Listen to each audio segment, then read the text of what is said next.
Welcome, everyone. Let's get started. My name is Joe. If you pan around the room, you'll see our in-house audience here at today, with one of the largest colleges in the country. Online, we've got all over 100 people on our way to 100 plus. Let me introduce you to your hosts real quick.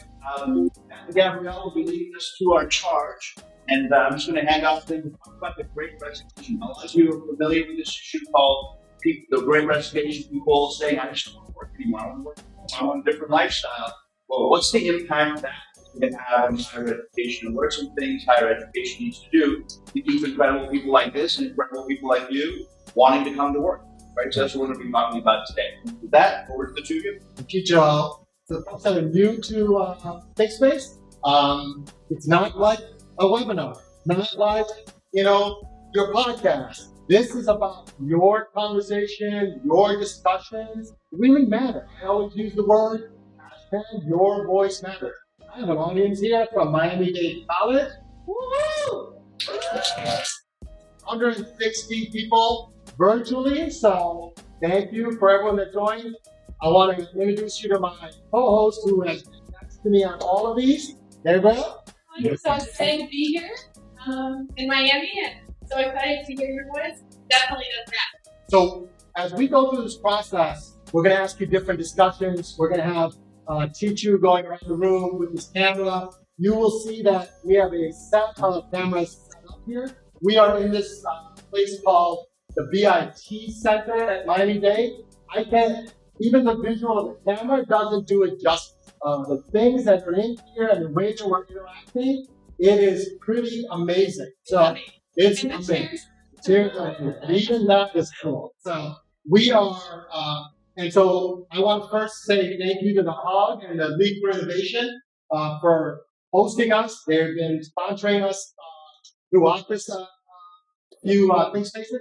I believe there is Sharon, who is the chair for the Alliance, who is around. Sharon, you there? Do you want to maybe say a word and kick off? Yeah, go ahead. Hi, I'm Sherry McEntee, and I'm this year's Alliance Conference Chair. For those of you who aren't familiar with HEUG and the Alliance Conference, we represent over 35,000 members across 900 organizations in 37 countries. We offer 300 sessions from member institutions and exhibitors at our yearly Alliance Conference. And this year, we're really pleased to announce that we're fully vendor agnostic with over 60 different exhibitors representing a variety of ERP and software systems. Each year for the conference team, we strive to provide our attendees with high quality sessions on a variety of topics. And we start all our conferences with our pre-conference roadmap sessions from Oracle, Workday, and Ellucian, where you have the opportunity to learn about the future direction of their product lines. And then we move into our professional development workshops and trainings like our Agile and Scrum training. But during the actual conference, in addition to the traditional presentations and panel discussions, we offer moderated informal community discussions, our small stop and share discussions that you can submit topics right there at the conference on. You have the opportunity to meet the experts from Oracle and Workday in a small, intimate setting. We this year are having sandbox hands-on sessions where you can test drive products. And we're really excited to be offering the continuations of these informative and innovative ThinkSpaces at Alliance for the first time. So if you're enjoying these sessions, we'll have 6 additional ThinkSpaces at the conference, as well as 4 collaborative spaces for continued discussions on the topics covered in these ThinkSpaces. We really want to give a big shout out to Beyond Academics for presenting us with this opportunities. So the good news for all of you is, if you're still interested, there's time to register for this year's conference, which is March 13th through the 16th in Seattle, Washington. And if you register before January 26th, you can receive $400 off the regular rate. So take a look at the conference site, which can be found at heug.org under events, and you'll be able to download our session list. And so again, thank you, Matt, for putting this together. And we're hoping to see some of you in person at our conference this year. Yeah. And so the audience here is going to experience what we will be doing at Alliance. Is interacting just like this, having a very dynamic, collaborative space. So I'm hoping a lot of the Miami-Dade folks will come. You know, if you need approvals or something, you know, just come my way. I'll give you guys some authorization letters that say you have to do this. So just, yeah, I know I'm going to be in trouble now, but you know, I think we're really excited about this. I also want to plug the League for Innovation. They are a true partner to us. They are focused on the community colleges, and the fact that we're here at Miami-Dade, you're a part of a group that represents them. We believe that community colleges play a huge role in the way that higher ed will transform. And we believe that we should even do a topic specifically on the impact of community colleges and higher ed. So that could be a topic that we will have also. So we're really excited. Let's start moving forward and having some really good collaborative discussions. Let's start the process. So Gabrielle, do you want to give them a little bit of ground rule in the way that we operate in ThinkSpace? Sure. So in ThinkSpace, we really want to make sure that everyone's voice is heard. There are multiple ways to do that. For those of you who are in person, you can just chime in. For those of you who are on Zoom, you're also welcome to chime in. Sometimes it is a little challenging to kind of get your voice in there. So if you want to raise your hand in Zoom, we will be able to make sure that we get to you. You're also welcome to put your thoughts in the Zoom chat as well. We usually have a side discussion going, and people that are monitoring the chat will kind of bring those points into the conversation as well. Is there anything that I can say? No, I think you got it. And we will continuously be interacting with you. So our first question to the audience here, as well as the 110 people on next week and the 180 people on Zoom, we've got about 70 people missing out on next week. Go ahead and answer this question. Which statements are true or false?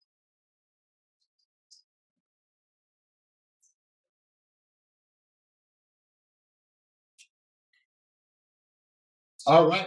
So a lot of votes here. Anybody have any comments on the first one? 3 million more jobs than available workers. Anybody on Zoom can also chime in. So the thing about this topic, all of these questions, they're all true. They're all true. There's a little sneak. I don't want to just put just a bunch of 4 topics and say, these are the points. I wanted you guys to think that it could not be true. They're all true. And it's a really important thing for us to understand.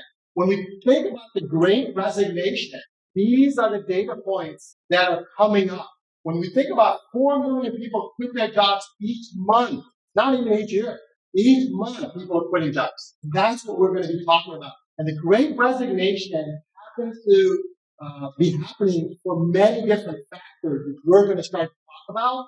And then we're eventually going to get to how does that impact campuses? How does that impact you as a worker, as a staff, as a director, as a VP, as a provost? We're going to have those type of conversations. And then we're going to end the conversation here about what does campuses do? Create a culture of service, of care. President Pumarica has one of her SPGs, her strategic priority goal, is a culture of care. And it's not culture of care just specifically for students. It's actually for employees. So when we were having this discussion about the Great Resignation, NBC and President Pumarica is already looking at it, already addressing it. So I just wanted to, I thought it's pretty ironic that we're having this discussion and it's in her strategic goals of creating a culture of care. So I just wanted us to think of that. I love the fact that you guys all participated. Let's move quickly to our next question. So I moved you all to, there's been some shifts in the market that the pandemic has created. So I'd like for you to tell us, how has work changed? Because all of these factors are going to lead us to different discussions. So we've gone through the pandemic. There you go.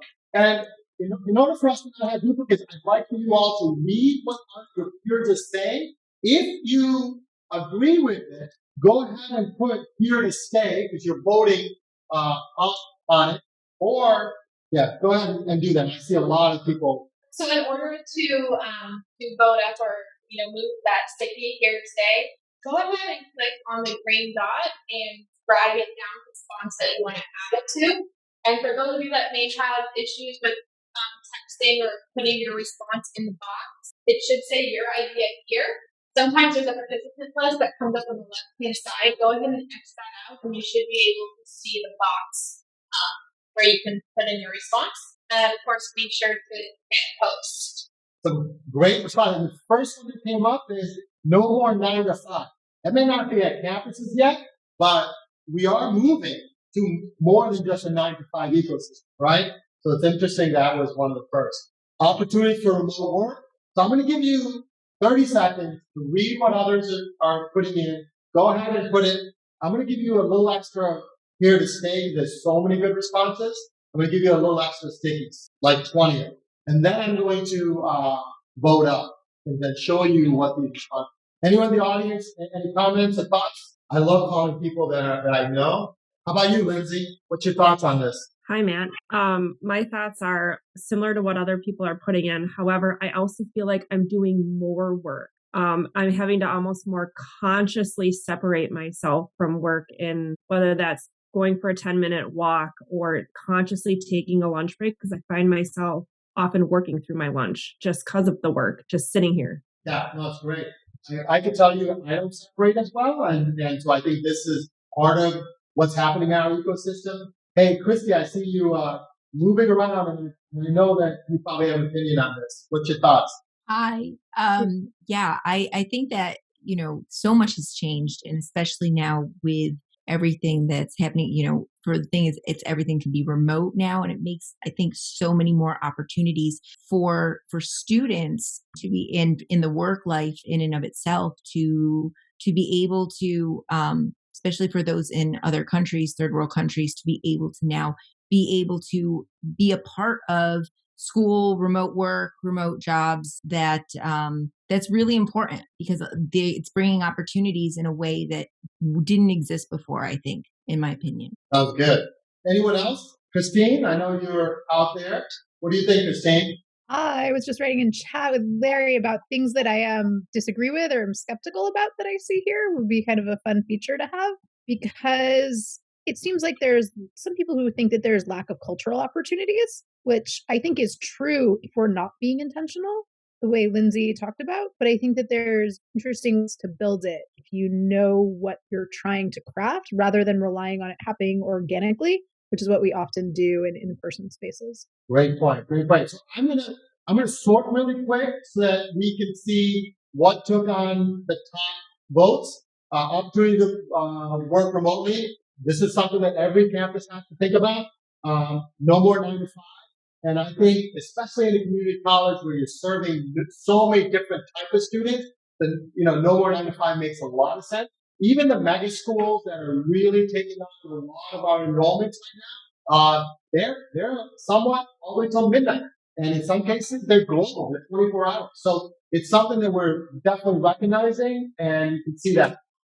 Much more telecommuting. This is great. Great. All right. So I know that Christine just talked a little bit about the opportunities. So the next question, and me and Christine didn't plan this at all, but she moved me right into what are the opportunities that is in front of us. So I'm gonna move you all to that really quick. So what are the outcomes that have emerged because of the pandemic? We just talked about how work has changed. So that means if work has changed, what are the outcomes that have emerged in our presence, in the way we work, the way we interact? And I do encourage you to read your peers because they may have it, and I would like for you to go ahead and put here to stay on that also. Okay? All right. Some really good responses. I'm going to give you 20 seconds. I did get some feedback in some of our other ThinkSpaces that they just needed more quiet time. They didn't need Matt Allen to be talking the whole time. So that's why I gave you a little bit of dead silence. And we do listen to other people's suggestions. So hopefully this works for everyone also. Wow, so many responses. Wow. Okay. I'm going to go ahead and sort really quick.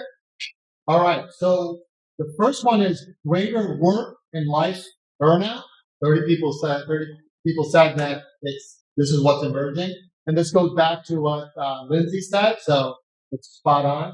Yeah, the next one is automated processes we didn't realize could be automated. When we think about future work and the technology that's in front of us, we will be seeing a much more efficient ecosystem as we move forward. More dependency on technology. Love it.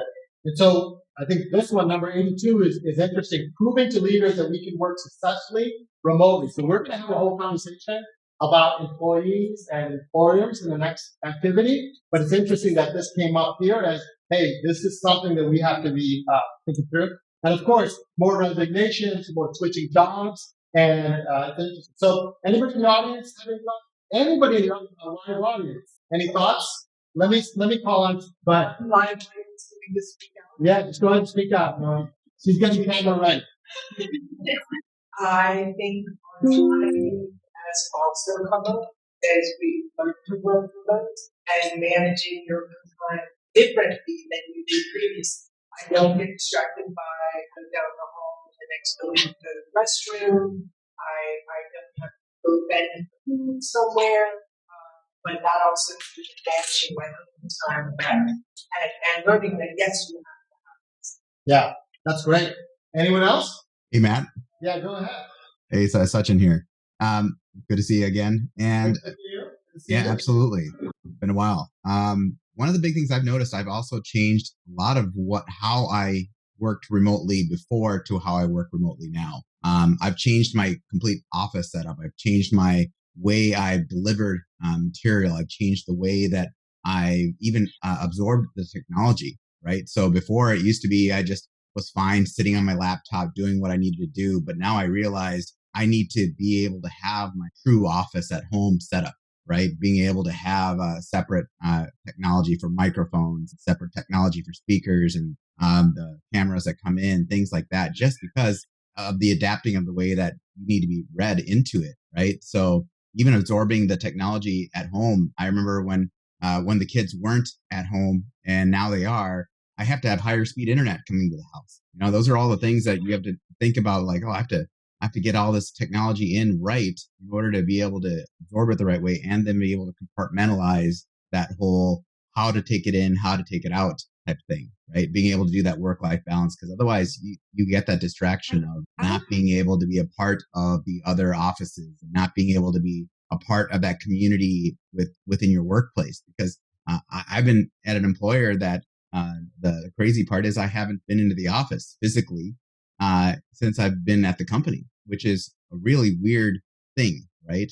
So it's one of those things that you don't get that interaction with your teammates, interaction with your peers that you would have before. So it's a very different mentality that you now have to kind of be able to absorb that. Well, it's also it's understanding the inequalities because while you might be able to get all this new equipment to have this really good experience, there are plenty of people in higher ed at lower paying positions that can't afford that, can't afford the higher internet speed. So it is creating these inequities about how people can interact with people remotely. Yeah. So Sherry, you make a great point because part of the discussion we have to have is with this great resignation, with the factors that we're seeing, just the things that Sachin just talked about, campuses have to shift their investment into different things. And it may have to invest in audio equipment or internet for their folks on at working from home.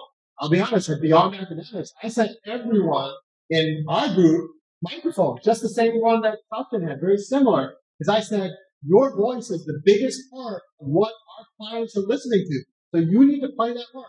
So everyone has microphones, just like Sachin had.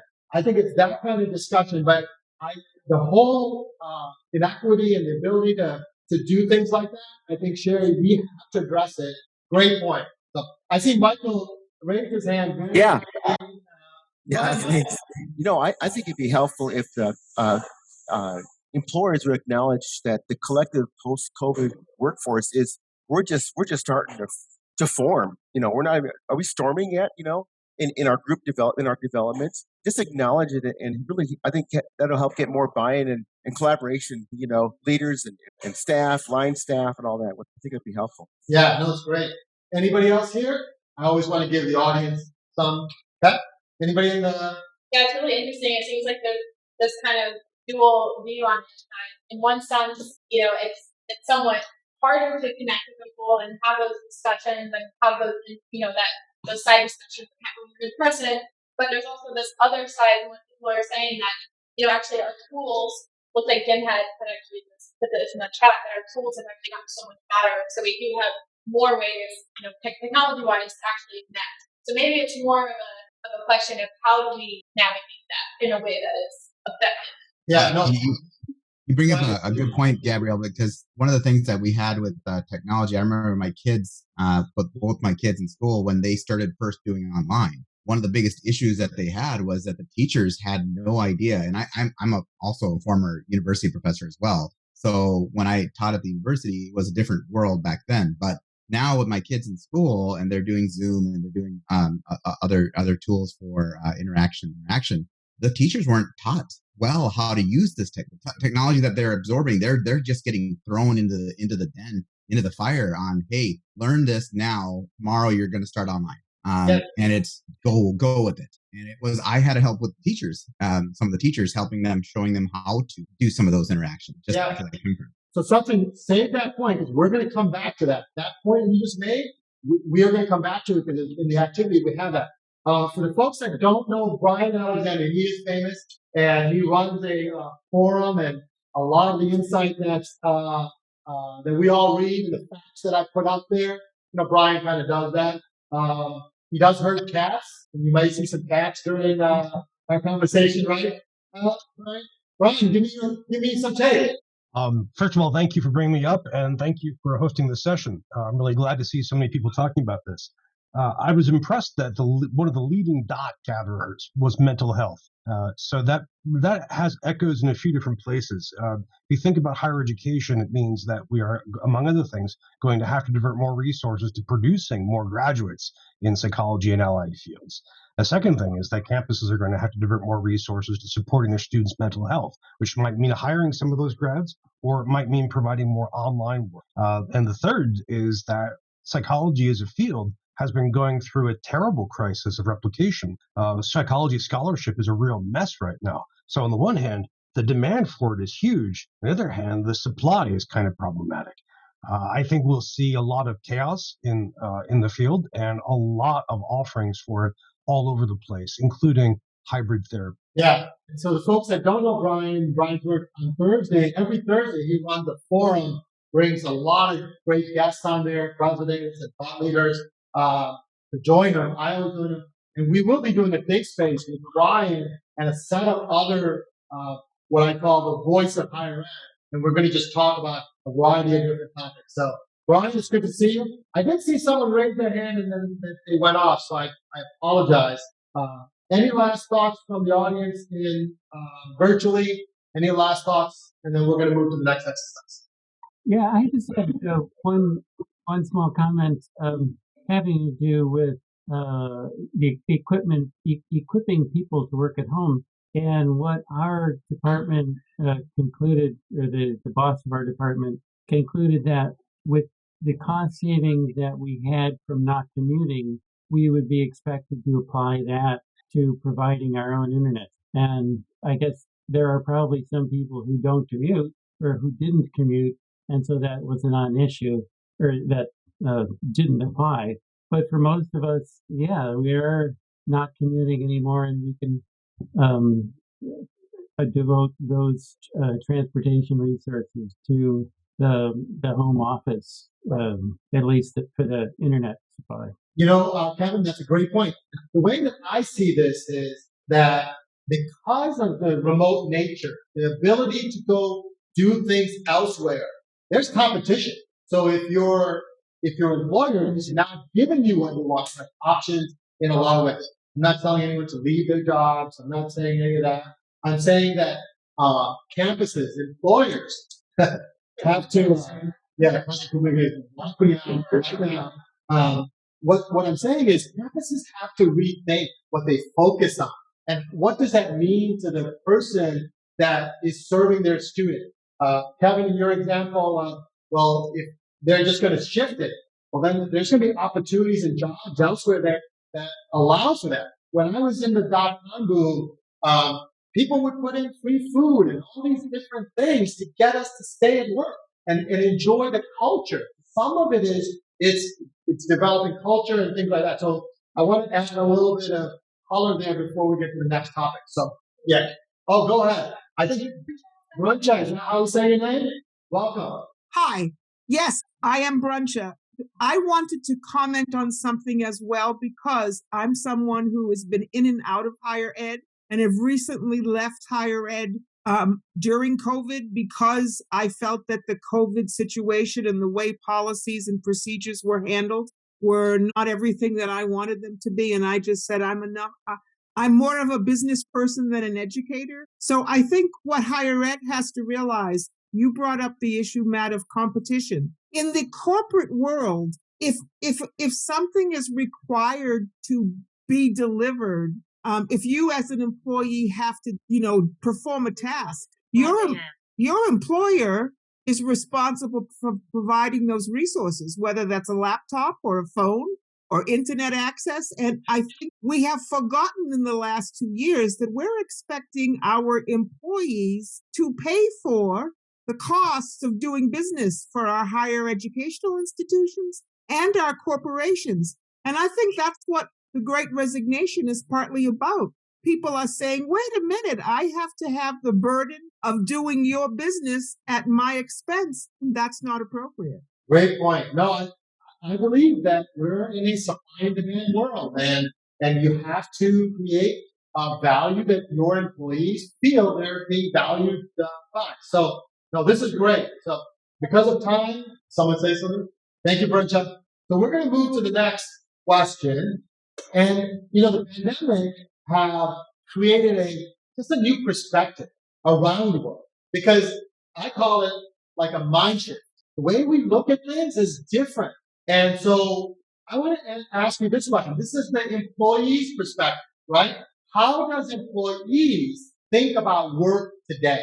And the reason I ask this question, we already talked about what's changing in work. What are the opportunities? We are now asking the question, what does people think about work?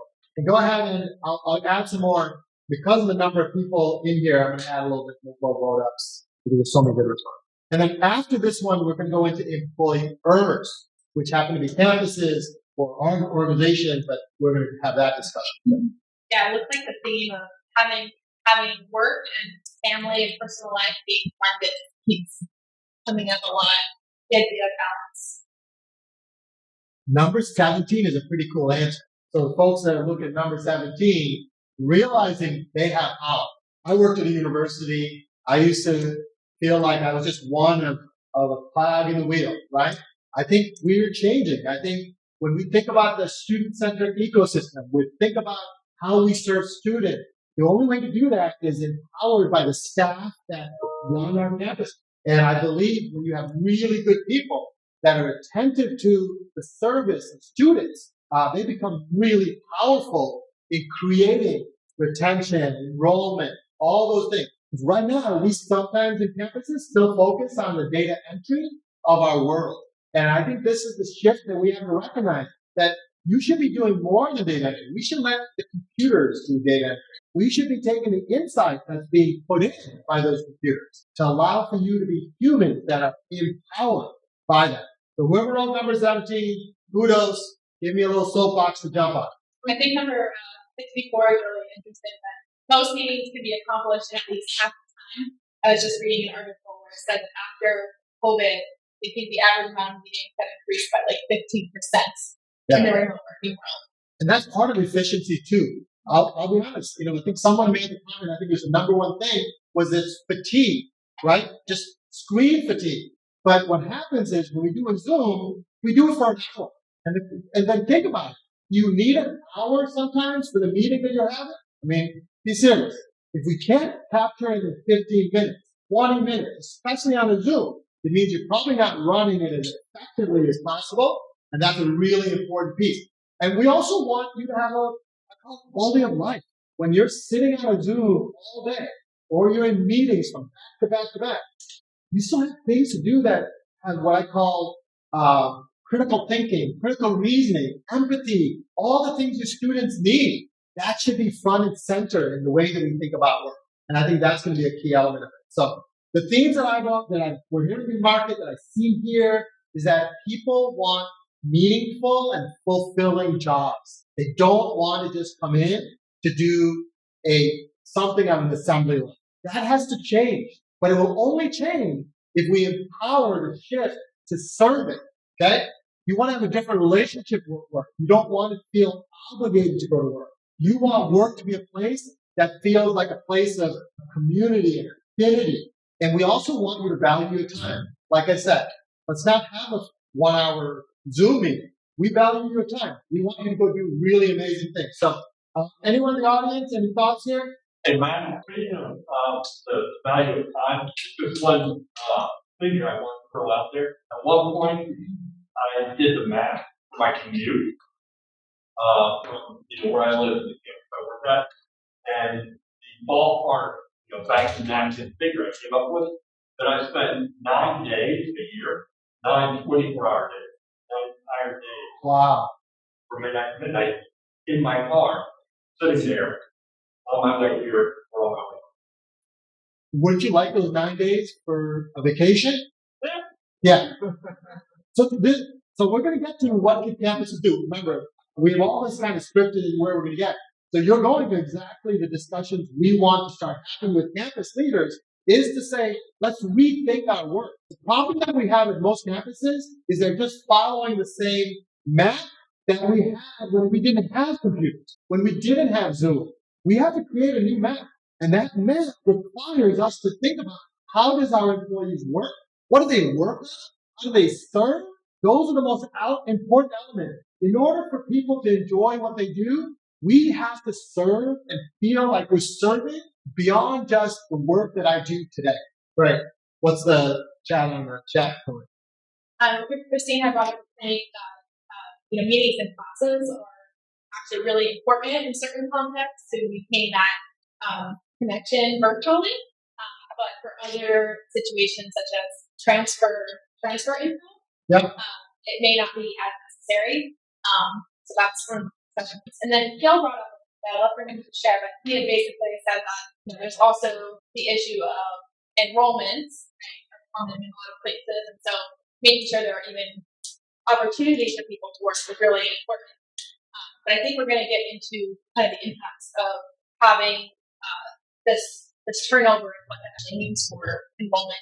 Yeah, and look, and I consult universities, and everyone asks about enrollment. I always say enrollment is the red light on the back of the car telling you what you did before, the direction you're going, is going in the right place. If your enrollment's in red, it means you're not going in the right direction. The reality of it is enrollment, because of the enrollment cliff that's coming, because of the mega schools that are out there, every school is going to have an enrollment drop. Okay?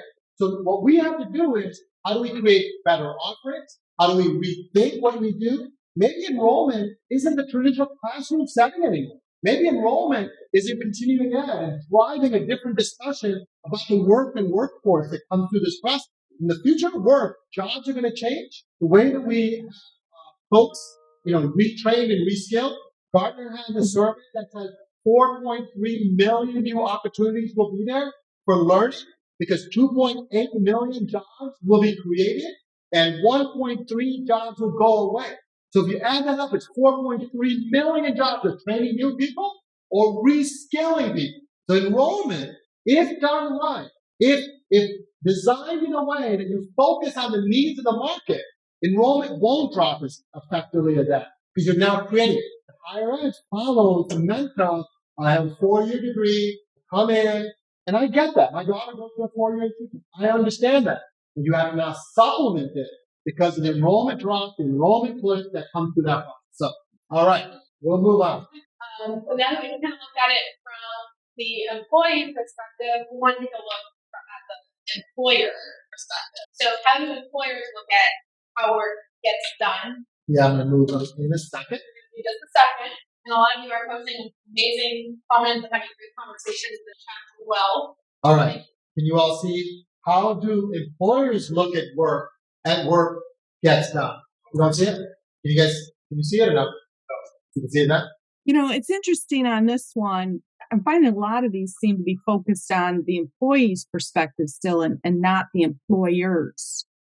when you read these responses. That's how I'm looking at this. Yeah. So I think what could have occurred here is some people went to this thinking it was the employee version. So Yeah, just say how the employers when a work gets done. you see it or no? It's a second folder. So go ahead and click on the second folder to the left if you don't see it. So go ahead and vote up here, and then I'll sort it in a second. Gabba, what's happening in the chat? So it looks like Kelly put in the chat, to me the problem isn't can we work remotely, but rather how to keep people from leaving. We have remote working options, but with the labor market, there isn't people can all of a sudden leave any company. Yeah. So I believe that's Kelly Brony. Hey, Kelly, you there? We'd love to hear from you. I am. I mean, I'm kind of watching all of this, and I feel like my problem that we're really wrestling with right now is that, all of a sudden our competition is everywhere. Anyone can go anywhere. They can go corporate. They can go to another university. They can get a better title. They're probably going to get more money. They probably have a little bit of a different mix of benefits. How do we keep people from leaving? And, I think it's harder where I think we have a great culture where I am, but it's harder to give people a taste of culture when you're working remotely. So there's that adds a challenge. But, the competition for my people has gone from the local Philadelphia area to the entire world. How do I keep them? No, and I think we're going to ask that question, Kelly. And so for folks that don't know Kelly Brony, she's the CIO of Villanova, and we had dinner at Educause, and this conversation she had with us. And so this Great Resignation conversation, and I emailed her before this and said, hey, that conversation we had, I created a whole ThinkSpace on it. So you all can thank Kelly for kicking this into gear. All right, I'm going to sort really quick. Give you another 30 seconds. Yeah, so in order to vote up again, that number at the top, the 20, that's how many vote ups you have. So if you agree and have consensus with something someone wrote, just go ahead and click that green circular dot and drag it down to the responses. And if you are looking at the screen, you can go ahead and scroll up and down to look at all the responses. And I know I repeat myself because we have people from triple N. All right, so I'm gonna, because to keep on time, because there's a lot of other content to cover, I'm gonna move and sort it really quick. So I think that I want a flexible schedule, like it's really an employee perspective, but employers are recognizing that. So they realize they have power. It's not the most important aspect of life anymore. I think they're coming to that realization. And I think they're, a little bit of, when we went through the pandemic, we got to see people on Zoom, and kids coming in and sitting on their laps and their favorite dog, or, you realize everyone's just human. We walk into campuses and we think that's just, the person who changes majors or advises students. And yet they have a whole different world that requires them to be human. And that's part of the culture that, I know at Beyond, we want to be working with campuses that want to foster it's a different culture at a campus. I put in student systems for about 30 years. Said, you know what? I need to do more than put it in the student system. I need to change how people are served. How do we create that culture that a campus is like that I want to work at? And that's something that's really important. So it's been great. Number 4, underappreciated, meaning I think there is a lot of that, right? I think some of this is because people aren't appreciated because they don't tie to the mission of the campus. They tie to the mission of the office. I gotta manage my financial aid, or I gotta work on HR. We gotta tie the relationship to the mission of the campus, because I think when you have that, I think you'll see it a better driven. If you ever fly Southwest, a different culture, right? People walk in and they're joking and having a good time. That doesn't come from, the gate person. That comes from the top. And that's something that we should all be striving. Any thoughts from the audience? Yes, this is Anita Pay. That was exactly one of the comments that I just made, that employers must learn how to recast vision. It is hard enough to do it while you're on campus to be able to spread that vision, but there has to be a lot more intentionality, even when people are remote. One of the things that we've done is we have gotten way better. We were terrible at onboarding new employees in person. I mean, kind of like crazy, right? But we've gotten way better at onboarding our new employees. And one of the things that we do at the onset of our employees coming on in our division is we make sure that they understand the mission and the vision of our organization. We take them through an onboarding process that is like about an hour or so long. I mean, there's a lot more to it, but just really being intentional about that. Even within our division, we encourage all of our leadership folks to email that new person just to welcome them. So we want to, and back to the question that the other lady was talking about, how do you keep people? I think it's really about creating this culture of understanding the mission and vision, because we can't compete with money. I mean, let's be real, right? But understanding the mission and vision of the organization that you're with and creating a culture where you're concerned about the whole person, right? So I'll stop there. Awesome point. Where are you from? I work at Emory University. Nice. Atlanta. Yep, in Atlanta. Nice. Well, thank you for joining us. Thank you for that feedback. It was great. So I'm just going to any other thoughts from folks. All right. Let's move to the next one, is the impacts. So we now talked about how work has changed, what has emerged. Then we talk about perspective, what the employee has, what they now know. They're empowered in a lot of different ways. And employers, they understand what's in front of them. So how will the Great Resignation impact campuses? Kelly already kind of hinted to it. She has a hard time keeping employees or even looking for new ones, especially in a market like Philadelphia. So go ahead and instead of doing a vote up on this one, the yellow dots are all vote ups, but I want you to pin the impact of this impact. And just a public announcement, we will have our drawing, 3 $25 spin the wheel. Everyone that's on NextLead right now will be have the ability to go through that. So we will be doing spin the wheel. So wait for that. It's one of the most fun moments for us. We love giving away. Hey Jay, I see that. Hey Meyer, I see you on. Give me some thoughts. Don't you love the way I called you out? Okay. Hi, how you doing? Good to see you, Jay. Good to see you too.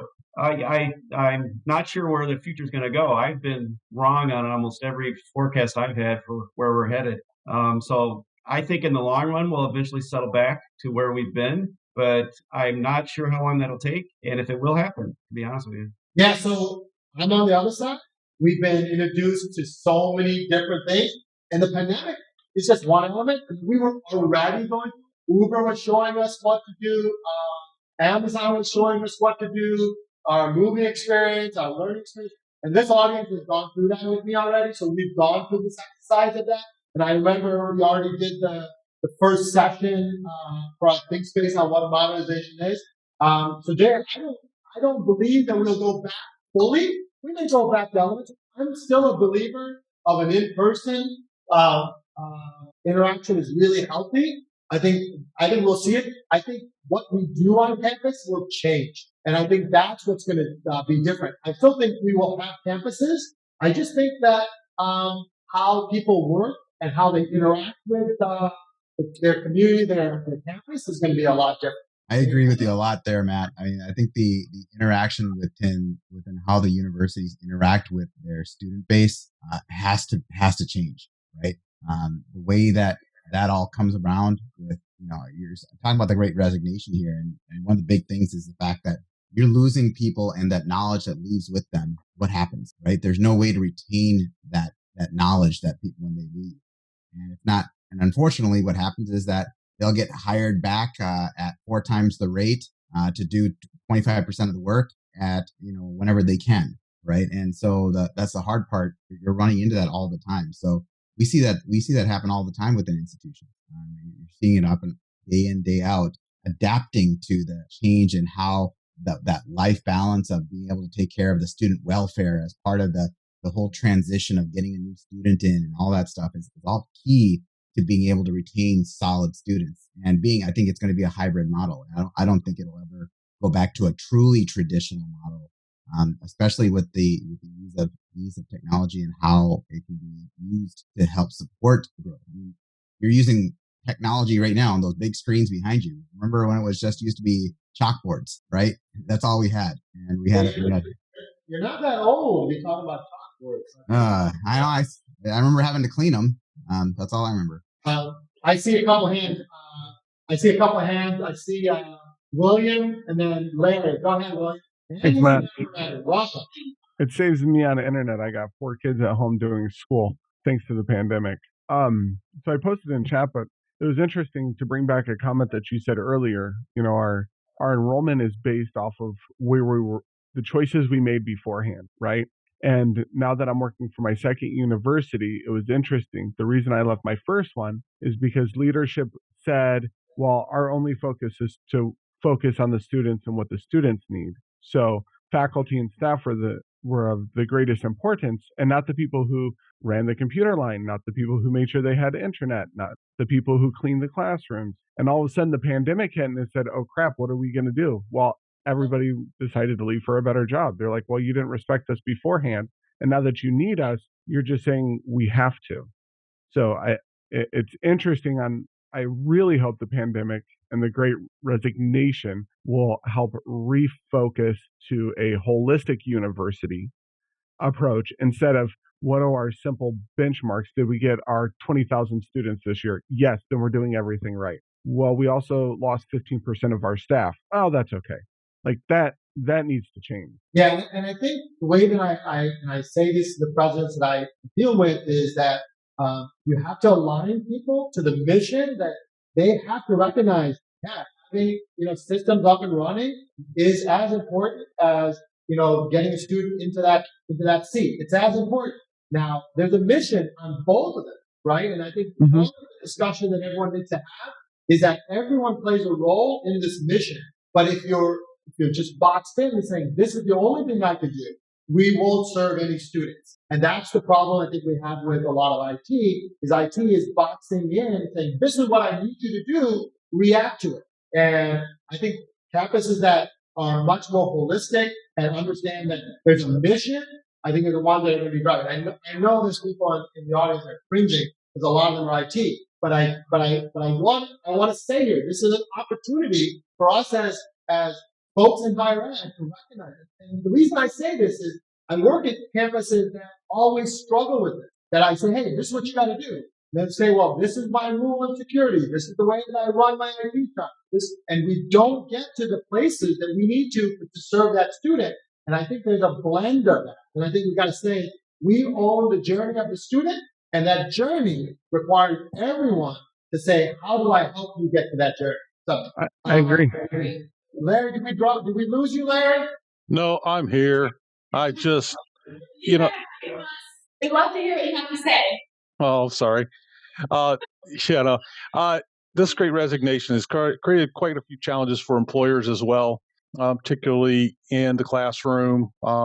They don't feel, in the last 6 to 9 months, we're starting to get more reports in, that they're really dissatisfied with the student outcomes, learning outcomes. They're not prepared for industry, especially after being online for maybe 1 or 2 years. And so they're really struggling in the industry because they don't have the hands-on experience. And I feel that impacts the classroom, right? And how we design our classrooms. They're woefully inadequate for what industry is asking for in today's modern worldly classroom worldview. Yeah, no, I think it is true. I think campuses have to reinvest in a lot of different ways. I see Mark Simpson from University of Texas, Austin, the Longhorns. Go ahead, Mark. I thought quite a bit about your question about how does this impact us as employers, and I may be a little bit too much in the weeds, but I think it's still important. With the resignation, the type of talent that is most sought after and the most competitive for all of these new postings elsewhere are the talent that we need. And as we think about staffing, for me to be able to find ways to retain the talent I need, I have a lot of staff who can do things the way we used to, but not necessarily prepared or willing to do things the way we need it to become. And so there are a lot of policies internal that I control. There are policies above me that I do not control, but I'm having to push pretty heavily to say, how do we do this better? How do we do this differently to retain? To me, it's as much as a problem as it is an opportunity, because as I have departures, it allows me to recreate under a new expectation. When you have a new posting, here's what we expect, the time windows that we want you to work, et cetera. It gives us opportunity and maybe some flexibility to think anew with new expectations as they're onboarded. But the HR side of it, losing good talent and keeping good talent is tough. No, and you make a great point, and I think a lot of it is campuses have to rethink this. I think you have to position it differently, Mark. So the fact that policies above you that you feel that it's mandated by others, you have to almost validate it using data, justification on your strategy, and things like that. I know you do a lot of that already, but I think it's a key element as we move forward. So we got 25 minutes or so before we get to the last two questions. And then for the folks that have never been here before, we do post mingle. We just have conversations. You're willing to stay, so definitely stay afterwards. We're going to go and do a spin the wheel. So we're going to, I think you want to share your screen. Yeah, so folks that are new to our ThinkSpace, we have three ways. We talk, we have conversation, we have experts. The chat is blowing up. I'll be honest, I'm just watching it and saying, wow, there's some really good conversations had. So anyone that wants that chat, you can download it, copy it, but I'm gonna let Gabrielle do her thing. Okay, so we are going to spin the wheel. We have free $25 gift cards we're going to give out. So we've changed the rules a little bit because we decided that it's important that if you win the gift card, you better be here with us. So if you spin the wheel and the person's not there, it'll roll over to the next person and they'll get a $50 gift card. And if that person isn't there, the third one gets $75. So you gotta hope that people look. Don't tell them it's over yet. Okay, here we go. Let's see who our first winner is. Mark, that was not planned either. That was not planned. Mark, you got your first 25. Did Mark leave? I am still here enjoying the adventure with you. All right, there you go. So we didn't roll over that one. For the next one. Shuffle 3 times. Spin it. We got modern technology going on here. Yeah, I love the wheel. It's my favorite part. Hey, I see Align on here. Align and I are clubhouse friends. Align, definitely chime in. Oh, Paul Road. Are you here? Yeah. Everyone's going to say yes at the same time? Is he in the chat? Oh, there he is. He's in the chat. All right, no rollover. Let's see her. And if this one, someone in here, just go to the next ThinkSpace. Great. Kurt, Eugene, are you there? Are you in chat, Gene? Kurt? All right, we got our first one next time. Is he here? No, here. All right. Let's just. All right. He wants to be nice again. I want to give out free, okay? No, no. I like, purchasing always good cards afterwards. So, Amy. Is Amy Porter here? There you go. She's in. Woo! All right. Awesome, Amy. Okay, so those 3 winners, we will send those out to you as soon as possible. So we're going to go right into this question into what is the ideal campus that you would like to work at? So think about everything we talked about. This is almost like your imaginative work. Go ahead and enter that. And then there's 4 things. So if you want to vote up, don't just vote up. Tell us. It has purpose. It makes me feel like purpose. It makes me feel connected. It makes me feel valued. And the last one is it makes me feel free. The autonomy that Nora talked about is the free. And I don't use big words like autonomy, so I use free. Oh yeah, sorry. User error. I was so excited that Nora said that. And so if you had a magic wand, what would you envision? Hybrid working space. Great. Free parking. But free parking should, feel valued. Like, hey, I'm valued and I get free parking. Right? So I'm not telling you to use it. That's what I also say work from the bottom sometimes, because sometimes you never get your docs to the bottom. And there's some really good responses. Some people just, take some time to write. This is great. Got a lot of people interacting in this space. It's awesome. Number 18 is really interesting to me, this idea of having no offices, but shared space. I was just reading an article about how some companies are repurposing their offices for more of a breakaway from their home office. So it's more of a space for people to come, hang out. Get away from your kids. Yes. Yeah, I think having repurposed spaces. And I think there was a discussion that Gabrielle had with me was that in one instance, they had space on campus that was not connected. It had no computers, had no connectivity. It allowed you to go and sit and just think, plan, organize. So it was almost like putting you in a place that gets you undistracted. Because if you think about it, and I know I work with a lot of you on different things, everyone has other things going on, right? And so when she told me about this, I'm like, wow, that'd be kind of cool. It's like a drop, no cell zone, like on a plane without Wi-Fi. Mm-hmm. Well, it's interesting because we're so connected, but we're also isolated at the same time. Yeah. Slack, Teams, and Zoom, and all of this, it can be difficult to just unplug and get into the flow of actually getting work done. Right? Yeah. Yeah, I think this idea too that keeps coming up is this idea of having, health spaces, wellness spaces, and just being in balance. So I'm going to sort in a second. I'm going to sort them by each one so that you all can see a little bit of what each one makes you feel a certain way. If you haven't had the chance yet to cast your votes, please do. She likes to always give 30 seconds of time before I go do something. I just like to go. You give people a chance. So add your vote matters. And if you have been following us on LinkedIn, and if you haven't follow me on LinkedIn, we actually create some graphics off of this and we send them out afterwards in terms of the things that you're doing.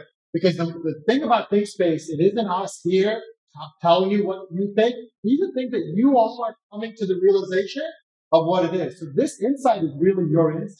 There's tons of people who will say, hey, I did this research and I did this. And I kind of say, I just need to talk to people.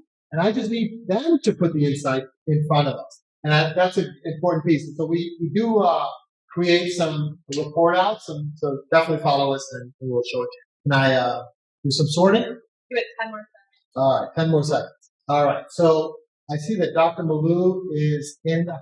Dr. Malou, are you there? Matt here. How are you? Great discussion. Absolutely. Great. So folks that don't know Dr. Malou, she's the provost of MDC. I know you're remote, but I'm glad you're here. So thanks for joining us. Thank you, Matt. Thanks for this opportunity. To all of us. Thanks. All right. So I sorted by feel free because Nura kind of made us think about that. Shorter work week, 4 days instead of 5. This happens already in consulting a lot of times. The reality of it is in consulting, they say it's 4 days. We work a lot more in the end, I'll be honest. So I think part of this is working on things that give you a quality of life. I think it isn't just the 4 days. It's being able to have flexibility even through the 5 days, right? That's just my take on it. Because a campus can't operate by 4 days. It's a tough thing because your students don't pick 4 days, right? They come on campus all the time. They're different ones. So I think part of this discussion is how do you create that feeling of 4 days? I'm not saying that you can't have 4 days. How do you bridge that where you have the flexibility to work during that time, but your quality of life? The 32-hour thing, concept makes total sense to me. Give you 8 hours of others quality time, make that valuable. But when you're there doing 32 hours, make it really high impact, and you're really serving students as you move forward. There are companies, I've been reading articles, there are companies that have been experimenting with this, and that's been working really well for them. So I see somebody wants to work in the Caribbean, now with remote work, and, we're in Miami. I think it's,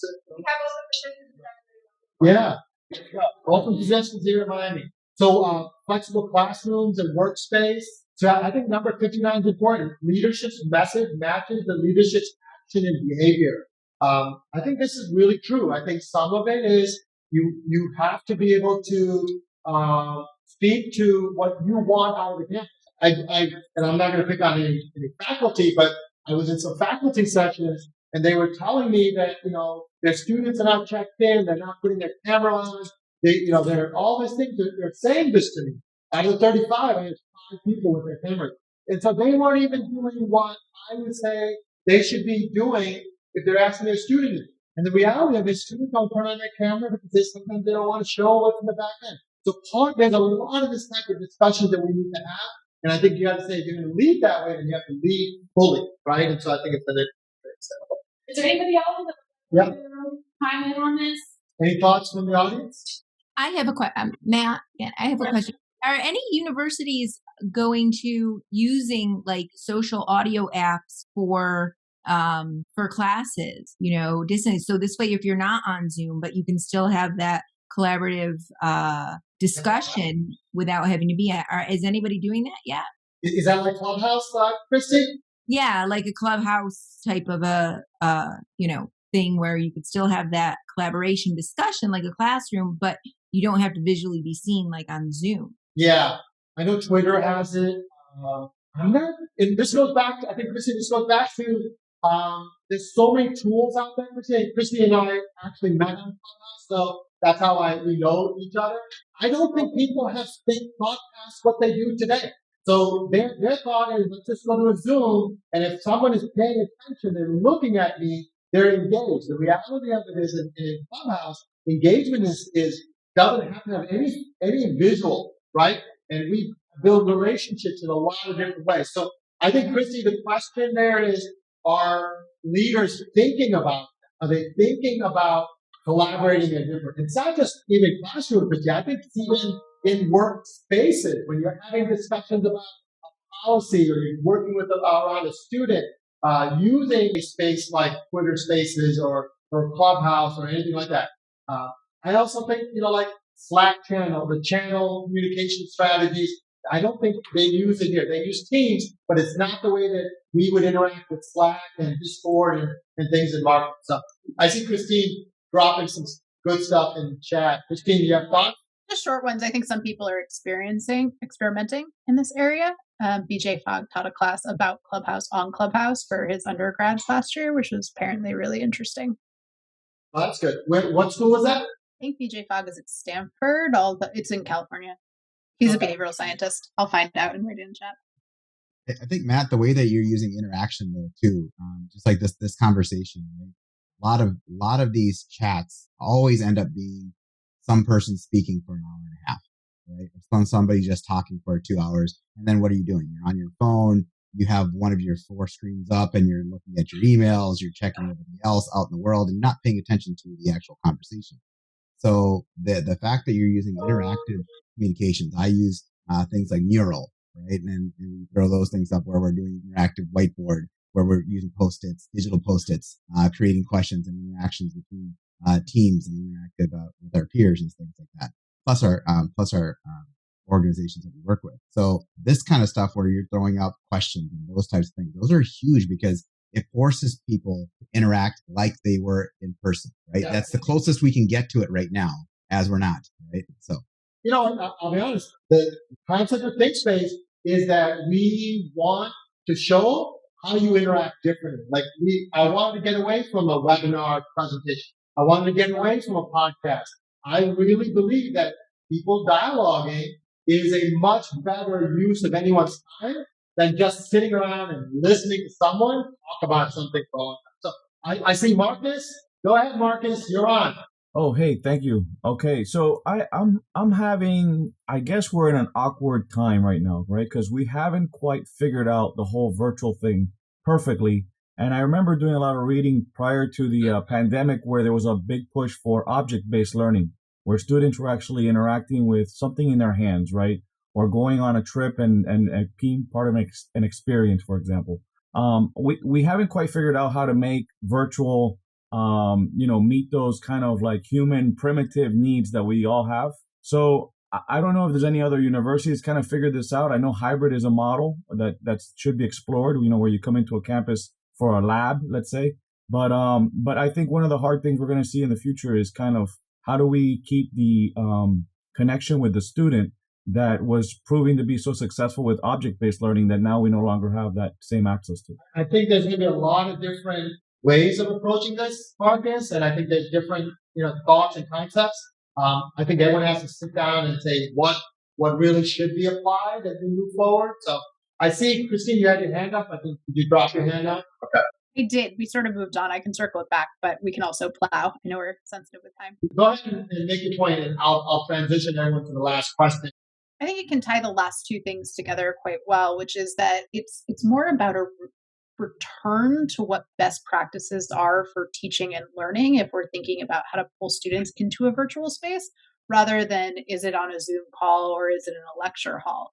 These ideas of really trying to get people even to interact with physical objects that exist in their home can still be really valuable and done virtually, even if it's not in a classroom. One of the things that I found by talking to faculty, they think that people were paying attention when we were physically together and they don't pay attention on Zoom. And I think it's actually a misprediction. I think it's just making it more obvious that people might not have been paying attention to when you were lecturing in the first place. And that's why creating these experiences like Matt has crafted here are so important, not just for us to feel like we're involved in the conversation collaboratively with colleagues, but for students inside of the classroom. I know we're short on time. I'm gonna move really quickly. What do campuses need to do now, right? Let's think about that. And there's three elements. What do they do around culture? And then we're gonna ask, what do they do around retention? We just talked about losing really good people. We talked about that. And then professional growth. I think part of any campus to do really well is how do we develop who we have, as opposed to trying to find other people. How do we develop the gems in the world we have? So on the board docs, I put these 5 leads. Who leads it? So P-suite is the chancellor, president, provost level. That's who that P-suite is. The C-suite is CIO, CFO, CXO, CMO. The D-suite are the directors, deans of the campus who run offices and colleges of it. O-suite is people who are on the ground, operational suite. These are people that do day-to-day, every day that they're running. And then there's this technology lid, like you need to be led by technology in a lot of it. So go ahead and do that, and while you vote up, and then we're going to move really quickly to the other two. I apologize. I like to keep things as quickly as succinct. 90 minutes goes so fast. 90 minutes goes that fast. So, some really good thoughts here. There's a lot of transparency ones in here. Wow. A lot of discussion about transparency. I think transparency for most campuses is about communication. I think it's just getting communication that people feel comfortable with. There's a little bit of trust kind of stuff that needs to go. So, give a thought. Okay? I'm going to sort really quick. Well, actually, you know what? Let's go to retention really quick. I'm going to move you all to retention. So go ahead and put what do campus need to do to foster retention? Employees. This is all about employees. So, yeah. We'll do another session on retention of students. All about keeping you. I know we're at the bottom of the hour. I know we started a little bit late, so just forgive me if I go about 5 minutes. We will have a post-mingle, so if people have to drop, I want to say thank you for joining us. It's been a fun time. But if you could stay and finish up the exercise, it'll be really great. I didn't realize we were going to have this many people coming through this process, but it's been good that we've had that. So, I also want to thank Tichu for hosting us here at the BIT Center. Fabulous space. And of course, thank you to NBC. And if you're on campus and you want to host a ThinkSpace, let us know. All right. Let's move so now we talk about retention and better benefits, value, flexible, growth, all the things that we talk about what employees are looking for. It sits right here, right? So let's go to professional growth. What should campuses do to foster professional growth? And for those of you who do have to jump, it's totally fine. And if you have any feedback for us, we'd always love to hear it. We're always looking to improve these ThinkSpaces. I'm going to do it. We have a couple other activities. I'm going to open it up. So if you want to go fill that up, what do you think about the sessions? And then what are the topics? You can come back at any point and populate it also. So some really good responses here. Allow travel, identify needs and opportunities, tuition reimbursement. 83 is kind of cool. Training, provide money for training, provide time for training. Yeah, that's true. You can give them training, but if you don't give them time. Yeah, a lot of these responses have to do with, allowing people from within the institution to actually grow up and upward within instead of bringing people from the outside. I think Kelly had made a point of that in the previous comments, that we should be really looking to develop our own talent. Right. All right. Some really good responses here. We talked about conferences. I want to put the plug in. We're going to be at HEUG Alliance in in Seattle, March 13th and 16th. So we'd love for you to come and join the ThinkSpace. So of course, the Miami Dade folks, you're definitely invited. For all the audience members, I'm also just going to open up really quick the topics that we are going to be having at at the ThinkSpace. Can you guys see that? Sorry, I'm just going to move you really quick. So these are the topics we'll be having. So take a look at them. We talk about engagement. We talk about the non-traditional student, why IT, moving at college speed, what's after cloud for the folks that have gone cloud, and then creating an on-demand campus. So we're going to talk through these very similar sessions that we had using ThinkSpace tools and then collaborative discussions just like this. They're about an hour each because at the conference you want to go do other stuff. So we hope you join us for that. Yep. Oh, and Monday night we're having a wine tasting for folks who come to the ThinkSpace. So yeah, a little bit of wine. I think we could talk about the 6 sessions. I think much better. There you go. Audacity. That's a wine bar. We're renting out the full space. So. In the space. We'll have the host. Yeah, we'll have the host and see if they're willing to let us put wine inside of our ThinkSpace. Well, we're 5 minutes past, but I want to first say one, thank you MDC, thank you ThinkSpaces, thank you everyone here. There's some refreshments, cookies, coffee for the folks here. I want to say thank you to the HEUG and the League for Innovation for hosting us. And then I want to thank all the 199 or 200 people that joined us virtually. We love the feedback. Everyone that jumped in and had a conversation, thank you. We can't do this without you. Stay tuned for our next one, and we hope that you'll join us for that. ThinkSpace is powered by Beyond Academics. It is produced by beNeXT Global and Beyond Academics. Our music is by David Cutter. We'll see you next time.